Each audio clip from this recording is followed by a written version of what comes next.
solo que aquí no hay prohibición de salir. Este, la, Creo que hay una prudencia al respecto de eso y la gente creo que cumple. Es un tema largo de Claro, discusión. claro. Es largo esto, sí, sí, sí. Vamos a la música mejor. Sí. Bueno, me tomo un mate y te escucho. Por lo que quieras preguntar, aquí Dale, estoy, ¿sí? dale. La primera pregunta que hago yo siempre para arrancar, vos manejás cuánto querés hablar, ¿no? De esto, es siempre los inicios, ¿no? Los inicios de la composición, cómo fue que se te despertó las ganas de decir, bueno, a ver, voy por este lado, ¿cómo fue eso? Mira, yo más o menos lo que recuerdo es que a los 8 años escuché a mi viejo tocar la guitarra todos los viernes a la noche y cada vez me acercaba más. Él tocaba los viernes y yo cada vez estaba más cerca de la guitarra, viendo los deditos, cómo se movían. Me gustaba la coordinación de las manos y el sonido. A los 10 años me regalaron una guitarra, de guitarra, como la mayoría de mucha gente en Latinoamérica, en Claro. vez de... Bueno, en fin, entonces después estudié un poco de guitarra y cuando tenía que ir a la universidad, había estudiado en una escuela técnica y la idea era, ok, me voy a una estudio arquitectura o estudio música. Realmente las dos cosas me gustaban. Y opté por la música. No sin la ayuda de mi viejo, que me dijo, Marcelo, cualquiera puede ser otra cosa, pero artistas o músicos. De alguna forma me dio el... y después fui a estudiar a la Universidad del Litoral, en Santa Fe. Elegí eso porque había un guitarrista muy bueno allí, Quique Núñez, gran maestro. No había carrera de composición que yo me haya enterado en ese momento, así que comencé a tocar la guitarra, a estudiar, digamos, estudiar guitarra con más dedicación, pero juntamente con tocar viene la parte creativa. Si estamos estudiando, siempre salen de los dedos, empiezan a salir cosas, ¿no? Y Claro, claro.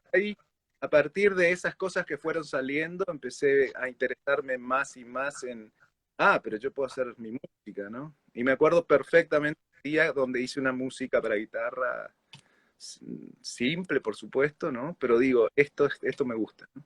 Después de allí, siguiendo en la universidad, al año que estuve allí, unos chicos músicos de un grupo que se llamaba El Altillo me vinieron a buscar para que forme parte del grupo y ahí empecé a componer para el grupo junto con los otros integrantes, ¿no?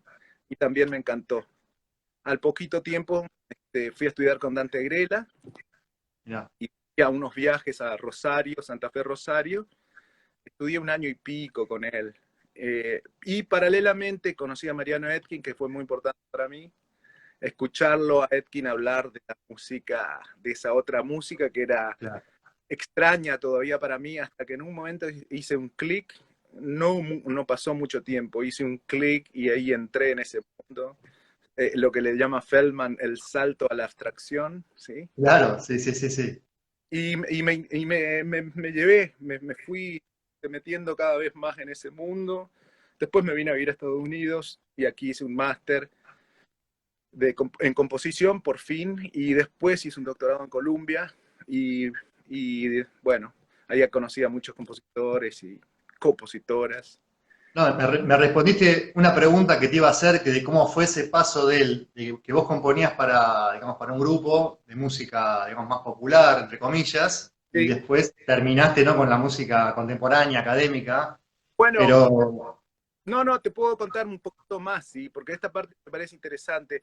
Yo cuando vivía en Misiones, ya antes, no mencioné a todos mis amigos de Posada, ¿sí? Un grupo de músicos y de poetas y de artistas de 17 años, ¿sí?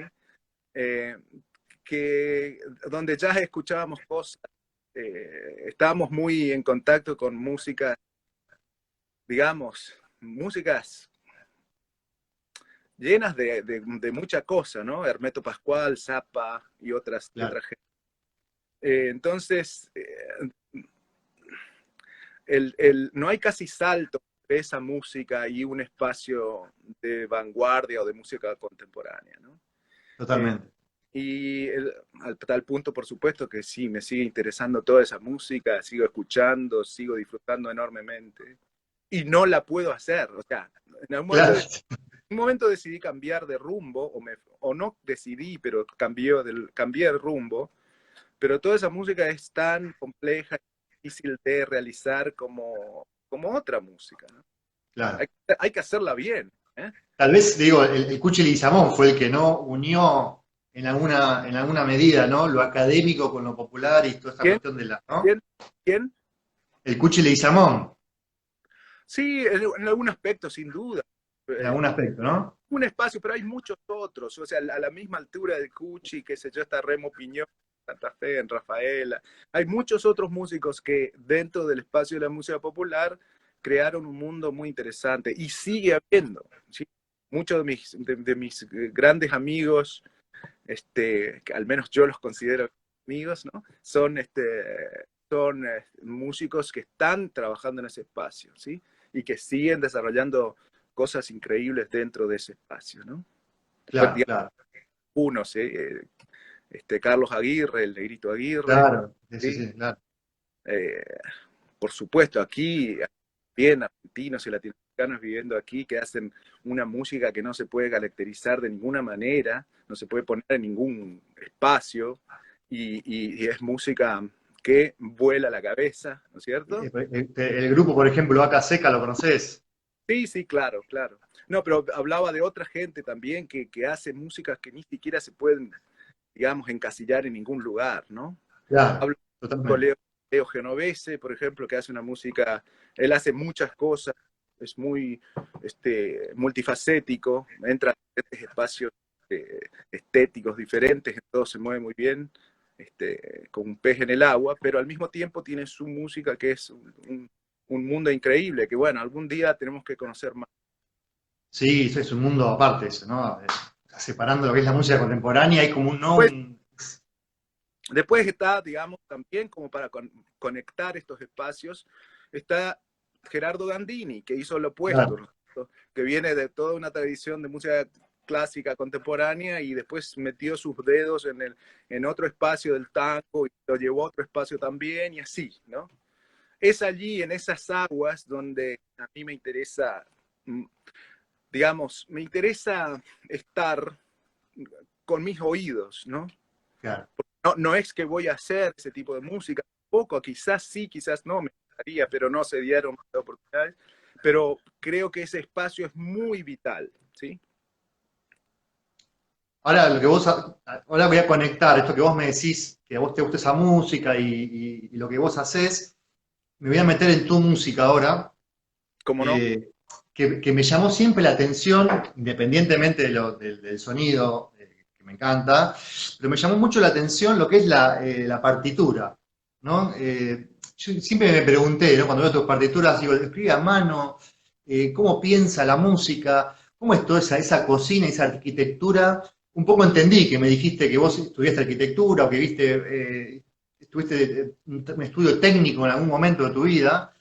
Tal vez Sí. ahora fantaseo que eso te sirvió, ¿no? O no, vos me dirás. Y bueno, entonces la pregunta se resume un poco a cómo pensás vos tu música, digamos, desde el oído, desde lo que vos te imaginás lo que suena, y después la partitura, ¿no? ¿Cómo está esa conexión y cómo vos te manejás con la partitura? Perfecto. Mirá, sin duda que en la secundaria, que estuve en una escuela técnica, eso ayudó. Trabajaba con una mesa de dibujo, regla T, Claro, cuadra. Sigo escribiendo en una mesa de dibujo, ¿sí? Así que eso por un lado. Digamos, es la vista y la mano que se agilizan, ¿sí? Pero más allá de esa cuestión práctica, yo creo que, eh, bueno, hay muchas cosas que decir con respecto a la interfase entre lo que uno escucha, entre lo que uno cree escuchar, en lo que uno imagina, y después la bajada, que es eso a una escritura. ¿Por qué escribimos? Escribimos por dos razones: para que otros toquen, para que podamos comunicarnos con otros y otras, ¿sí? Para que otros puedan leer nuestra música, pero también algo más importante quizás, es para separarnos de eso que estamos haciendo, ¿sí? Sin duda que los músicos que, por ejemplo, trabajan con el piano y van componiendo desde el piano, pueden componer todo sin ningún tipo de escritura, ¿no es cierto? Sin embargo, la distancia que ofrece la escritura genera un espacio de reflexión. Por más que sea así de grande, es un espacio de reflexión, un distanciamiento necesario. Claro. Ahora, esto es por un lado. Por otro lado, luego de escribir un poco, unos años de escritura, hasta que uno, no, digamos, adquiere las herramientas más que básicas de escribir, ¿no? Uno se empieza a preguntar, que es lo que me pregunté hace unos 20 años, ¿cuál es el límite de la escritura? ¿Sí? Escribimos lo que escuchamos, lo que tocamos, lo que vimos en otras partituras, ¿sí? O sea, copiamos, porque así aprendemos también. Pero llega un momento en que cuando hicimos todo eso, decimos, solamente podemos escribir lo que se puede escribir. Y ahí empieza otra pregunta, ¿cómo desarrollar escrituras o cómo ensanchar el mecanismo de traducción entre lo que imaginamos o escuchamos y el papel? ¿Sí? Un tema, te digo, no menor, para nada menor. Es fundamental y eso es que uno empieza a pensar desde ese lugar, no creo que uno se pueda separar de ese lugar, ¿sí? Claro. Ya, entonces estaba diciendo, ¿cómo conectar lo que imaginamos, escuchamos o, sí, o tocamos, ¿sí? Con el papel, con la escritura, y cómo expandir en la escritura otros elementos que aparentemente no son posibles de escribir.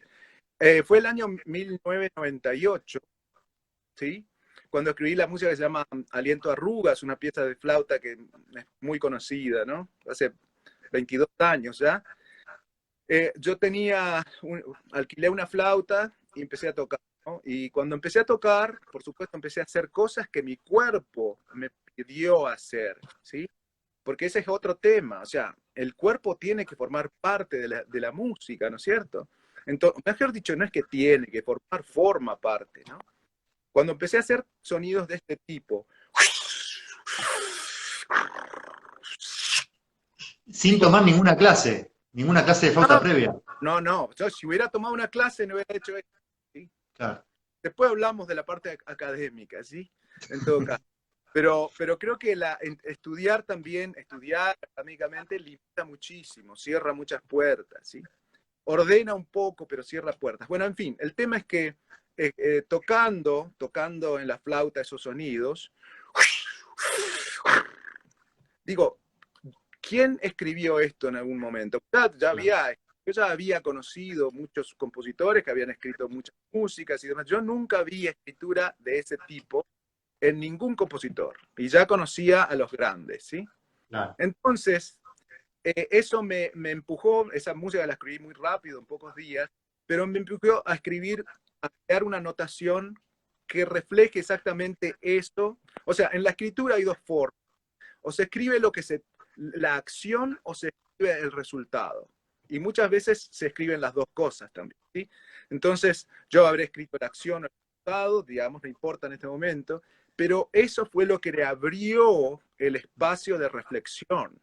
No Claro. solamente que pude realizar la obra, sino que abrió un espacio de reflexión y lo que hice desde ese momento fue alquilar instrumentos, ¿sí? Violín, oboe, todo tipo de instrumentos. En ese tiempo era fácil de alquilar en Nueva York, salía muy barato. Y entonces tenía un instrumento por 1 o 2 meses, después lo devolvía, cambiaba de instrumento. Y esa fue mi formación. Los libros de instrumentación no te dicen nada, ¿sí? Totalmente. Los puedes tirar por la ventana, no sirven, ¿sí? Totalmente. Claro. Entonces, No, claro, son indicaciones del siglo XIX o principios del siglo además, XX. son indicaciones para Verdi, digamos, ¿no? Bueno, entonces, poner la mano en los instrumentos y la boca abre todo un mundo. Luego viene el problema de la escritura. Entonces, la escritura, ¿qué pasa? Sigo contándote la evolución de este pensamiento. O sea, el límite de la escritura nos pone en un desafío. ¿Cómo seguir expandiendo esa escritura? ¿Sí? Y cuando uno empieza a expandir desde su propio lugar un poco la escritura, ya se da cuenta que lo puede seguir haciendo, ¿sí? Que no tiene que confiar en si otro compositor ya lo hizo o cómo lo hizo, esa cosa fácil de ir y mirar cómo escribió fulano mecano, ni quiero mencionar nombres, pero siempre son 3 o 4, ¿sí? Sí, sí, sí, Este, sí. y entonces todos pasamos a ser clones de esos compositores que usaron cierta notación. Yo miro la partitura en 5 minutos, veo eso, en medio minuto, ¿sí? Entonces, Esto que decís me ha pasado, de decir, de escribir o de pensar una simbología, y lo primero que digo es, ¿esto ya se escribió de alguna manera o no se escribió?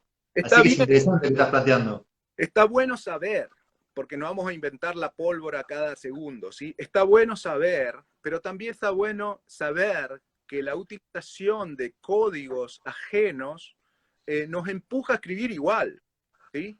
Y nos empuja a encontrar resultados muy similares. Ahí todos escriben igual, ¿no? Todos Claro. igual, toda la misma técnica, toda la misma cosa, y uno pasa a ser sin querer un clon, un, ¿viste? Bueno, entonces, la exploración, la reflexión sobre la escritura y el aparato de traducción del imaginario o de lo real acústico al papel es un proceso importantísimo en la composición, porque al mismo tiempo, cuando encontramos soluciones, esas soluciones vamos apropiándonos de esas soluciones, vamos creando un espacio y un terreno, ¿sí? Que nos permite desarrollar aún más, profundizar más y más y más sobre esos problemas, ¿sí?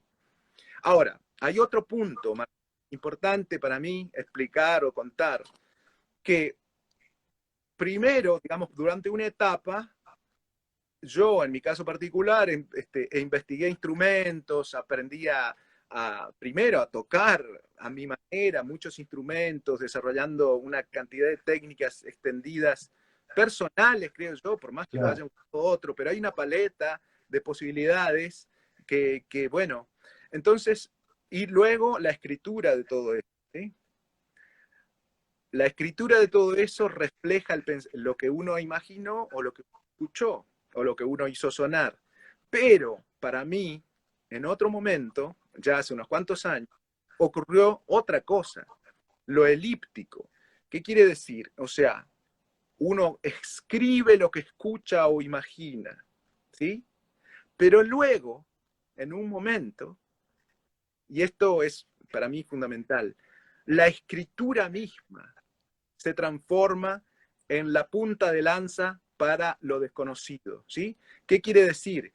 Que la escritura empieza a escribirse para luego escuchar lo que la escritura escribió. Totalmente. Totalmente, claro. Entonces, en ese espacio, cuando uno escribe imaginando a partir de la nave de la escritura, hace lo que hace un escritor en una novela genial, qué sé yo, un Joyce, ¿no es cierto? Entra en un espacio donde el lenguaje es tu nave, ¿sí? Y solo el lenguaje te lleva, ¿sí? Entonces, el lenguaje sería aquí, en este caso, música, la escritura. La escritura te lleva a imaginar terrenos nuevos que después vas a comprobar. Pero si estás muy concentrado y bien afilado, 98% de lo que escribiste va a poder sonar primero, ¿sí? Y va a tener una coherencia que corresponde ya a otro mundo. No es el mundo de lo imaginado, sino es el mundo, o de lo oído, sino es un mundo empujado por otra fuerza, ¿sí? En ese espacio yo estoy hace mucho tiempo. ¿Y qué pasa? Entonces, cuando eso ocurre, la escritura se transforma en la herramienta, ¿sí? Ya no es el instrumento, porque ya lo conocemos, ¿no es cierto? Bueno, pero bueno, esto pasa después de 20 años, ¿sí? Claro. Pero hay otra cosa también. Cuando yo escribo, digo, bueno, una pieza para piano. Eh, qué se puede hacer con el piano, ¿no es cierto? ¿Cuáles son? Bueno, poder trascender la escritura, poder trascender del elemento técnico, las limitaciones que ofrece tener solamente 10 dedos, etcétera, y poder comenzar a componer desde otro espacio, ¿sí? Que no tenga esa limitación, también abre mucho la cabeza, abre mucho las posibilidades de qué se puede hacer, ¿no? Totalmente, ¿no? Esto es muy interesante lo que me decís porque, digamos, me ha pasado mil veces, y calculo que a muchos compositores y compositoras, de que uno por ahí se imagina, o como decís vos, tocas un instrumento y lo querés llevar al papel, o lo que uno se imagina lo quiere llevar al papel, y de repente el trabajo de la partitura absorbe, ¿no? Eso que, como vos dijiste, absorbe eso que uno se imagina o que uno escuchó y pasa a ser otro mundo, ¿no? Va por otro carril, ¿no? Queda absorbido. Por eso la partitura para mí es algo sumamente importante Claro, a la y de hora, ¿no? que viene lo que me preguntás, ¿cómo escribo? Si escribo? Yo escribo todo a mano, todo está escrito a mano, ¿sí? Nunca usé una computadora. Pero, ¿qué pasa? Tiene que haber una precisión en la relación del mecanismo de traducción, tiene que haber mucha precisión, ¿sí? Y esa precisión después se traslada ya a una obsesión de poder hacer eh, las representaciones de cada cosa con la mayor dedicación, ¿no es cierto? Claro, claro, Es- claro. No, tu obra para el cello que me pasaste, hice un zoom está todo a más, está todo impresionante. La prolijidad que tiene es pero, sí, impresionante. pero fíjate, ¿no? Yo no hablaría de prolijidad, ¿viste? Pero está bien, es prolijo, ¿no? Pero hay otra cosa que es más, es la precisión de lo que uno quiere hacer, ¿no es cierto? Claro, No es claro, prolijidad por prolijidad, ¿no es cierto? Sino claro, es claro. ser preciso, es como decir, bueno, el tiro al blanco con un arco, ¿sí? Tiene que ir al centro. Y te pregunto, ¿se puede ser desprolijo, pero ser fiel a lo que uno quiere que suene en la partitura? Ya que hablamos de esta dicotomía. Sí, sí, porque bueno, ahí cada uno, digamos, el concepto de desprolijo es muy amplio, ¿no es cierto? Claro, Algo que para mí puede ser desprolijo, para otro puede ser perfectamente prolijo, es muy relativo, es muy ambiguo, es muy, claro. pero, pero bueno, cada uno encuentra su propia prolijidad. Hay muchos compositores con partituras hermosísimas que uno puede decir, bueno, es de prolijo, pero tiene una precisión increíble, ¿cierto? ¿Qué Claro, sé claro, claro. No quiero dar nombres, pero bueno, hay mucha gente que escribe a mano también, ¿no es cierto? Son los de la vieja generación, ¿no es cierto? Lageman y compañía, ¿no es Claro. cierto? Y en esa escritura, a mí me encantan, por ejemplo, las obras de Lageman, me encantan las que están publicadas con su propia escritura, ¿no? No las pasadas a Nale o a no sé qué programa.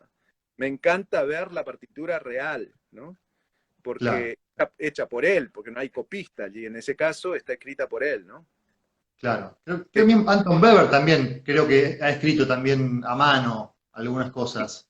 en el pasado, digamos, 100 años, Sí, todo el mundo escribía a mano, todo el mundo. Es muy interesante ver las partituras de Stravinsky, la precisión, la maestría de las partituras. Por ejemplo, hay una edición de la consagración, este, ¿cómo se dice? Facsímil de la obra, ¿no? Es increíble, ¿no? Es increíble la cabeza. Yo creo que Stravinsky no hubiera podido escribir lo que escribió si no hubiera tenido este desarrollo de la escritura en el sentido de comprender la dimensión trascendental que tiene escribir, ¿no? Por ejemplo, claro. Stravinsky inventó un aparatito para hacer pentagramas, ¿sí? Un aparatito chiquito, se llama el Igor, ahora no me acuerdo el nombre, tiene su nombre, eh, que es un rollo con 5 líneas. Y él escribía cuando tenía una idea. Y lo bueno de esto es increíble. O sea, tenía una idea, escribía, desplazaba el rollo, 10 centímetros de partitura y escribía la idea, ¿no? ¿Qué pasa? Yo estoy escribiendo ahora una pequeña nota, un artículo al respecto. Cuando uno tiene ese aparato y puede concentrar una información musical en un segmento así, sin que sea toda una estructura completa, ¿no es cierto? Hojas pentagramadas. Por ejemplo, yo nunca escribí en hojas pentagramadas oficiales, digamos, nunca, no pude escribir en esas Claro. hojas. No puedo, hasta ahora me da mucha tristeza, no sé por qué. Ya no puedo escribir, ¿no? Entonces, tengo que hacer yo mano todo. Entonces, Hoja en blanco, hoja totalmente en blanco y ahí. la obra para mí comienza con la hoja absolutamente en blanco, después digo cuál es el orden de los instrumentos, las distancias entre los instrumentos, trazo con la regla T. Últimamente ya unos amigos me están haciendo en computadora, pero exactamente lo que yo quiero, ¿no es cierto? Yo Claro. no sé hacerlo todavía en computadora. Bueno, pero decía lo de Stravinsky, ¿no? Esa precisión, esa concentración. Acá hay una idea musical, tiene 5 centímetros y no hay nada alrededor, ¿sí? Eso, nada más, ya es una cosa diosa. Posibilita muchas cosas. Por ejemplo, si vemos la última obra de Stravinsky, la última gran obra, ¿no? Los Requiem Cánticos, los cánticos de Requiem, está escrito así, donde algunos instrumentos no tocan, está vacío. De golpe aparece un instrumento y otro, y todo el resto es vacío. Después muchos Totalmente. compositores cambiaron esa escritura, ¿no? Hasta el día de hoy. Yo lo vi en Ligeti por primera vez, ¿no? Por lo No, menos yo. También. Sí. todos mamaron de Stravinsky, todos mamamos de Stravinsky. Y Stravinsky quizás mamó de otra gente, pero digamos, la fuente de la escritura, en ese sentido, mucho pasa por Stravinsky, ¿sí?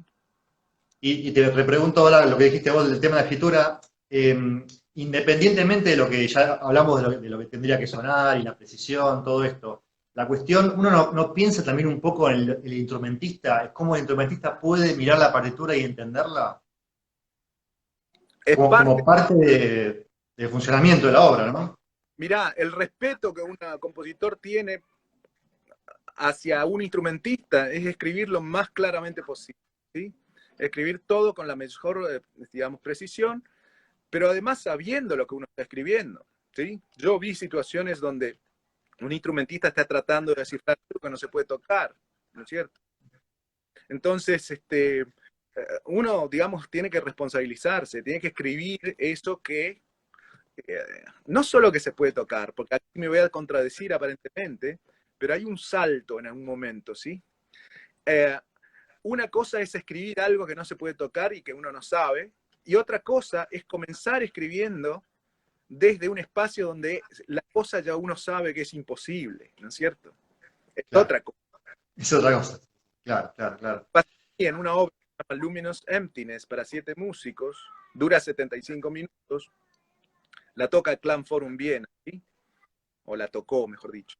El primer ensayo, todos los músicos vinieron, que son para mí los músicos más geniales, los más realmente luminosos de la música contemporánea, ¿no? Eh, Vinieron los músicos al ensayo y pasó el trompetista, que era un trompetista contratado, no era el oficial del ensamble, ¿no? Un gran trompetista. Me dijo, ¿sabes que lo que escribiste no se puede tocar? Y yo, es ni hola, me dijo. Estábamos por sentarnos al ensayo. Y yo le dije, sí. Ah, bueno, me dice. Tocó todo. Tocó todo. Increíble. Pero simplemente quería la comprobación. Lo que escribiste es muy difícil, ¿sí? A ver qué decías vos. Sí, claro, quizás, ¿no? Si yo me ponía quizás a discutir, hubiera sido un problema. Digo, sí, tenés razón. Tocó. Entonces, Impresionante. sí, entonces eso es otro asunto, ¿no? Esa es la relación con músicos, con los que tocan, es una cosa muy importante. Respeto absoluto, pero al mismo tiempo un desafío permanente del compositor al instrumentista, del instrumentista al compositor. El desafío es, ¿y qué es esto? ¿Sí? ¿Qué es esto? ¿Cómo se toca esto? Claro, Hay que decir, esto se toca así. No, totalmente. No, no puede decir, no, qué sé yo, ¿viste? No, esto se toca así. Y esto tiene y- este sentido porque es así. claro, claro. No, a raíz de esto que me decís, ¿vos estás de acuerdo en que el instrumentista es parte de la obra, es parte de la terminación de la obra, que no es solamente el compositor? No sé, depende, ¿no? Depende. O sea, sin duda son los que realizan la obra, ¿no? Y muchísimas gracias, ¿sí? Algunos instrumentistas ponen un agregado a la obra, ¿sí? Creo que algunos instrumentistas le dan algo que la música todavía uno creándola no se imaginó o no consideró y demás. Pero yo coincido con Revueltas al respecto de los directores de orquesta. Tanta importancia que da a los directores de orquestas, al final son los tipos que dirigen, nada más. Claro, ¿Viste? Ves que hablan de la versión de fulano, la versión de mengano. La música es la misma, ¿sí? Tiene una variación un poquito aquí en esto, en lo otro, ¿no? Pero bueno, es parte de la cultura de la música donde digamos, los que dirigen parece ser que tienen más importancia que otras estados o estadios de la creación, ¿no es cierto? correcto. No, te iba a preguntar ahora, a raíz de esto que vos armaste, que es una portada de un libro, ¿no? Armonía del siglo XXI, que para mí el libro termina en esta frase. O sea, empieza acá, Armonía del siglo XXI, y termina en esta frase. ¿Qué dice Y la frase? la frase dice, la armonía es la aceptación de todo a cada momento dado, Claro. Bueno, ¿no? Yo esto eso lo uso para dar clase, para la música del siglo XXI, ¿no? sí, bueno, eso no es un chiste, eso lo pensé, por supuesto, es la tapa de un posible libro que creo que mi amigo Leo fue quien me dijo, "Ay, ya está el libro hecho, ya no hace falta más nada". Y bueno, quedó ahí, ¿no es cierto? ¿Por qué? Porque, digamos, con todas las teorías que hay sobre armonía, ¿no es cierto? Que ya son muchas, maneras de concebir la simultaneidad, ¿no es cierto? Eh, ya, por supuesto, hay mucho escrito, hay mucho detalle y demás, pero hay una actitud que hoy sería interesante tener antes de comenzar a estudiar cualquier armonía. En la armonía tradicional, ¿qué es la armonía tradicional? Es el rechazo de todo con la aceptación de 3 o 4 o 5 notitas, ¿sí? Totalmente. Bueno, estamos en el siglo XXI, ya sabemos que hay seres en otras dimensiones, ya la NASA lo acaba de aceptar, ¿no es cierto? Ya lo sabíamos, pero bueno, la NASA lo acaba de compartir 3 videos donde se ven claramente, digamos, naves a velocidad imposible, etcétera. Bueno, estamos en este estado, en esta dimensión, o en estas dimensiones, y seguir pensando en 3 o 4 o 5 notitas es un poco, ¿no? Entonces, yo creo que en esa frase, la mía es la aceptación de todo a cada momento dado, es una actitud con respecto al sonido, una actitud con respecto a la simultaneidad, ¿sí? Una actitud con respecto a la experiencia sonora que luego tiene consecuencias en la música, ¿no? Y aparentemente es una cosa muy fácil de decir, ¿sí? O sea, cualquiera lo puede decir, pero muy, muy difícil de utilizarla, ¿sí? Muy difícil. Es muy difícil aceptar todo como una posible situación compositiva, ¿sí? Claro. ¿No? Claro, que uno después de ahí tiene que, digamos, ver qué utiliza, ¿no? Sí, bueno, eso sería una opción, ¿no es cierto? Sí, Cage directamente en sus obras de azar indeterminado, lo que le iba diciendo el I Ching o cualquier método que estaba usando en ese momento, era lo que plasmaba sobre la partitura, ¿no? ¿Por qué? Porque estaba trascendiendo 2 cosas muy importantes. Estaba trascendiendo la memoria, ¿sí? Y el gusto, ¿sí? Entonces, si nosotros nos basamos, queremos hacer algo encerrados en nuestro gusto, vamos a dejar siempre la mayor parte del universo afuera, porque nuestro gusto es muy chiquito, el universo es grande, ¿no? Y lo mismo en relación a la memoria, ¿sí? O sea, uno escribe lo que recuerda también, ¿sí? Sería, totalmente. digamos, como postura, sería interesante decir, bueno, pues quiero escribir algo que no recuerdo. Es lo más difícil, ¿no? Sí, porque es ser el contrario de Funes el memorioso, ¿no? Claro, Entrar a un terreno, entrar a la intemperie de la creación, ¿sí? Sin herramientas que te estén ayudando, ¿no? Eso para mí es lo... Es una actitud y una manera, ¿no es cierto? Porque si no, si uno siempre cae en los mismos resultados, ¿no? Y Claro. los No, resultados, para los no caer mismos, en la duda de decir, ya está todo hecho, sí, ¿no? Está todo inventado y no es así, ¿no? claro. Entonces, estas cosas que son muy generales aparentemente, después cuando uno se sienta a trabajar y tiene escrito eso, mm, digamos, escribí algo que trascienda tu gusto, salí del espacio donde siempre estás, digamos, encadenado, ¿no es cierto? Entonces, eso es lo que permite una apertura y una ampliación de experiencias, ¿no es cierto? Eh, parecen frases simples, pero yo creo que hay ahí mucho si uno realmente toma eso en serio, ¿no? Claro, claro, claro. Te iba a preguntar, digamos, si estás de acuerdo o qué opinás sobre la multiplicidad de estéticas, porque surgió en la charla con la compositora anterior, Aitana, dentro de todo, dentro de las cuestiones de la diversidad estética.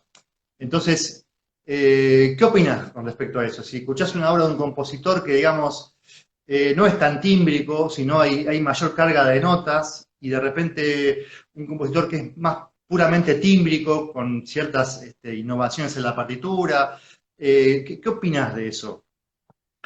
Mirá, yo creo que cada uno tiene que investigar lo que el espacio al que está, con el que está relacionado. Yo conozco 2 o 3 compositores que escriben o que tienen una estética un poco pluralista, digamos, donde pasan de una situación a otra, de una situación de estilística a otra, etcétera. Hasta el mismo Gandini hacía eso, ¿sí? Gandini estaba en un momento, en una obra, un momento muy, qué sé yo, para darle una qué sé yo, una definición, ¿no es cierto? Un momento muy dodecafónico, serialista, etcétera, y de golpe pasaba a un momento renacentista por un Claro, compuesto 2. Bueno, hay algo que lleva a uno a investigar esos espacios y está perfecto, ¿no? Eh, si es que hay algo realmente profundo y necesario, está perfecto que cada uno investigue esa pluralidad. A mí no se me da, ¿no? A mí no se me da claro, por... O sea, en mis músicas entro a un mundo y lo que pasa es, voy como recorriendo aspectos de ese mundo, ¿no es cierto? No cambio correcto. de canal, ¿no? Clarísimo, No hay interferencia de otra cosa, ¿no? clarísimo, clarísimo. Ahora, medio como para ir terminando y cerrando ciertas cuestiones, Sí, ¿algún consejo o qué le podrías hablar o decir a estudiantes de composición que recién están empezando? O músicos que todavía no son compositores y tienen ganas de empezar a meterse en el tema de la composición. ¿Qué le podrías decir o aconsejar? bueno, no, consejos no puedo dar. Cada uno tiene su camino y demás. Ahora, si nos ponemos a hablar de una persona particular, en la charla, como está ocurriendo aquí, yo podría decir, sí, a mí me parece interesante romper lo que, digamos, trascender el gusto o salirse de la memoria o considerar la escritura una cosa, digamos, mucho más amplia de lo que es, ¿no es cierto? Bla, bla, ¿no es cierto? Hay muchas cosas que uno puede decir. Yo no puedo dar ni un consejo porque no me siento, no me gusta, ¿no? Ahora, no sé, tendría que pensar y demás, ¿no? Yo creo que, no quiero decir consejo, pero sí, yo creo que la creación, en este caso, la composición, la música, tiene que ser tiene que ser una necesidad vital, ¿no es cierto? Tiene que ser realmente algo que uno necesita hacer. Este, hay momentos en que uno no está inspirado para crear y está bien. Y estar atento a los momentos donde el impulso creativo nos lleva a un espacio, ¿sí? Estar atento, ¿sí? Tener esto, mirá, ¿no? Tener un lápiz A mano. a mano, ideas y demás. Hay gente por supuesto, mucha gente escribe en computadora, pero digamos, saber escucharse, saber escuchar ese pequeño impulso interno que te dice, che, sentate y hace algo, ¿sí? Es lo único, lo demás ya es camino de cada uno, ¿no? Camino de cada uno. Estar atento a eso, ¿no? Así como hay mucha gente que está atento a sus sueños y los escribe y los revuelve y los analiza, ¿no? Yo conozco mucha gente que está obsesionada con sus sueños. Bueno, estar un poco, no obsesionados, o sí, qué sé yo, depende de cada personalidad, pero estar conectado con esos impulsos, porque somos seres creativos, creantes, necesitamos crear, ¿sí? Y creo que en la creación hay mucho sentido de la existencia. Muy bueno, muy bueno. Sí, no, digo, digamos, tener todos los elementos a mano, digamos, para que esa chispa que vos hablás, que a veces está, a veces o no está, que esté siempre a mano digamos, para llevarlo a cabo, ¿no? Me acuerdo de Hermeto Pascual cuando le preguntaron en una entrevista ya viejísima, yo vivía en Argentina, Hermeto, ¿alguna vez no tenés ganas de tocar? ¿O te sentís sin inspiración? Y él dice, ah, sí, dice. ¿Y qué haces en esos momentos? Me pongo a limpiar los instrumentos, dice, antes de terminar de limpiarlos ya estoy nuevamente tocando, ¿no? Claro, O claro, sea, claro. hay que motivarse también, o sea, hay que buscar la motivación. Por ejemplo, Totalmente. y la gran motivación de la música muchas veces pasa por la escritura, por la literatura, por la poesía, por otras cosas, ¿no? Cuestiones visuales. No, la música realmente en sí misma no me inspira ideas musicales. Interesante eso, ¿no? Abrir, digamos, el espectro, no solamente la música, ¿no? Mira, Debussy hablaba de eso, decía que sus mejores amigos eran pintores. ¿Quién dijo? Otro que dijo eso, un compositor fundamental para mí, Morton Feldman dijo, si no tenés amigos pintores, estás en problemas. Bueno, sea lo que sea, pero hay esa, no sé, ese impulso, ese elemento fundamental, tiene que haber, tiene que generarse una motivación. Muchas veces uno no quiere hacer nada, pero bueno, Tal cual. limpiar un instrumento te lleva a tocarlo, ¿no? Y para mí el instrumento no es un instrumento musical, específicamente. El instrumento es esto. Muchas Claro. veces el papel, la calidad del papel, un nuevo lápiz, me lleva a otras cosas. Reafirmando que vos no usás ni Finale ni Sibelius. Nunca, nunca, no, ni Nunca. puedo usar, porque no tengo No, paciencia para claro. hacer. Claro. Pero me abre otros espacios la escritura a mano. Bueno, Marcelo, para ir cerrando, ya para terminar la entrevista, te agradezco que te hayas prestado la entrevista y poder charlar de todos estos temas que son sumamente importantes para la composición. Yo, como Sí, te dije, te conocí hace 15 años, que viniste al conservatorio a hacer una charla, que yo me acuerdo, yo estaba estudiando composición y todo partía de la escritura, ¿no? Lo que yo escuchaba, me imaginaba, y de repente vos viniste con un violín, me acuerdo que hiciste ciertos sonidos, ¿no? Ciertos timbres, y dije, mirá, o sea, sale del instrumento y después va a la partitura, ¿no? Era el efecto inverso, por eso me llamó la atención y me quedó grabado. sí, esa era la época de experimentación con los instrumentos. Que bueno, quizás si ahora tengo el impulso de tocar ahí tengo un cello ahí al lado, Ah, mirá, podría, viste, pero tiene que haber una motivación real, ¿no? Ahora me interesa más o me atrae más imaginar cómo puede sonar lo que estoy escribiendo, ¿sí?